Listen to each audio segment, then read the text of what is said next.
Моргни, и ты вполне можешь, как и мы, почти пропустить это.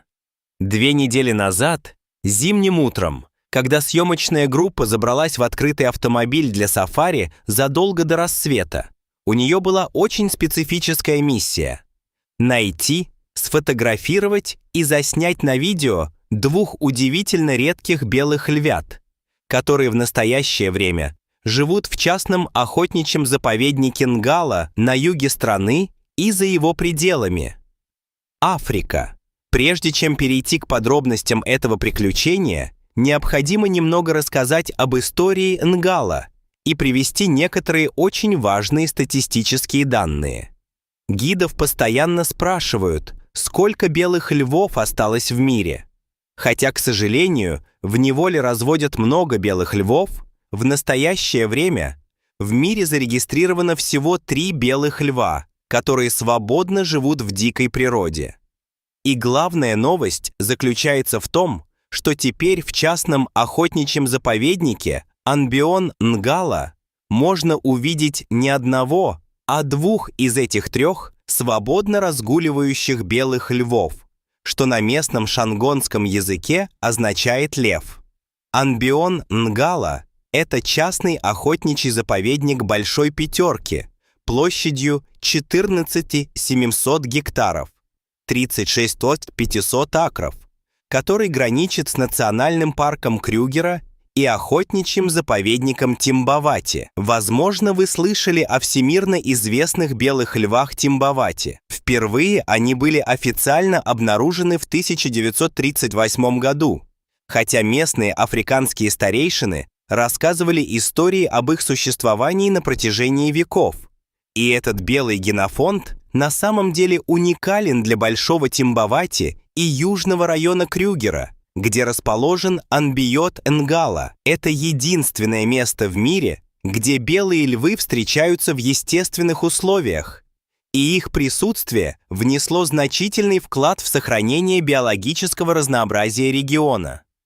Знаменитые белые львы Тимбавати уже давно исчезли из этого района и, казалось, никогда не вернутся, пока год назад. Кроме того, если вы еще этого не сделали, пожалуйста, подпишитесь на наш канал и нажмите на колокольчик, чтобы получать вдохновение от историй о животных каждый день. Теперь вернемся к истории. Еще в марте прошлого года, когда гид The Beyond Лайл Маккейб сделал экстраординарное открытие, история Нгала пополнилась новым материалом. Заботясь о хрупком потомстве, съемочная группа подождала несколько недель, прежде чем опубликовать потрясающую новость о том, что прекрасный белый львенок впервые официально дебютировал на Нгале и за ее пределами. Трогательная фотография этого драгоценного нового груза, которому всего несколько дней от роду, бережно удерживаемого в мощных челюстях его матерью, сделанная частным гидом Дэрилом. Дэл сразу же стала популярной и покорила сердца любителей дикой природы по всему миру. Это хрупкое пополнение стало одним из 4 детенышей, родившихся у бирмингемской самки из хорошо известного и хорошо документированного бирмингемского прайда. И хотя в то время об этом официально не объявлялось, другая самка из того же прайда также родила примерно в те же сроки. Удивительно, но в ее памяти, состоявшем всего из 3 львят, 2 были белыми. По статистике, выживаемость львят, особенно белых, довольно низкая. Только 50% львят, даже рыжевато-коричневых, выживают в течение 1-го года жизни. Поэтому, когда в прошлом году на севере внезапно появилась новая коалиция из 2 здоровых, сильных и ранее невиданных самцов-львов, самцов Росса, все опасались худшего. Между доминировавшими в то время самцами и новыми конкурирующими самцами Росса завязались ожесточенные бои за доминирование в прайде. В конце концов, самцы Росса одержали победу. Бывшие вожаки ушли, и, как это обычно бывает, когда во главе прайда становятся новые самцы, все детеныши бирмингемского прайда, включая ценное белое трио, были, к сожалению, убиты новыми победителями в попытке устранить конкуренцию и укрепить свой собственный генофонд. Итак, как называются белые львы? Это еще один распространенный вопрос, который задают гидам, и ответ на него очень важен. Белый лев – это не лев-альбинос. Это распространенное заблуждение. Белые львы – лейцисты, что означает, что мутация рецессивного гена на самом деле делает их шерсть белой, в то время как кожа и глаза сохраняют свой естественный пигмент. Для белого льва не существует определенного названия или классификации. Он не является отдельным подвидом льва. Он относится к той же категории, что и его рыжевато-коричневые собратья. И вместе эти крупные кошки по-прежнему занесены в Красную книгу МСОП как уязвимые. Список видов, находящихся под угрозой исчезновения. Причина, по которой белые львы так невероятно редки, заключается в том, что спаривающаяся самка и самец должны обладать рецессивным геном, чтобы произвести на свет белого львенка. Вероятность того, что оба льва обладают этим геном, крайне мала. Вот почему эти львы светлого окраса такие особенные, хотя неожиданное рождение 3 белых львят в прошлом году временно положило конец длительному локальному вымиранию этих редких кошек снежного окраса, когда детеныши были убиты в результате захвата доминирующего положения. Все предполагали, что пройдет еще несколько десятилетий, прежде чем мы снова увидим эту генетическую мутацию. Когда в ноябре прошлого года появились новости о 4-м белом львенке в Анголе, и не только, это стало полной неожиданностью для всех нас.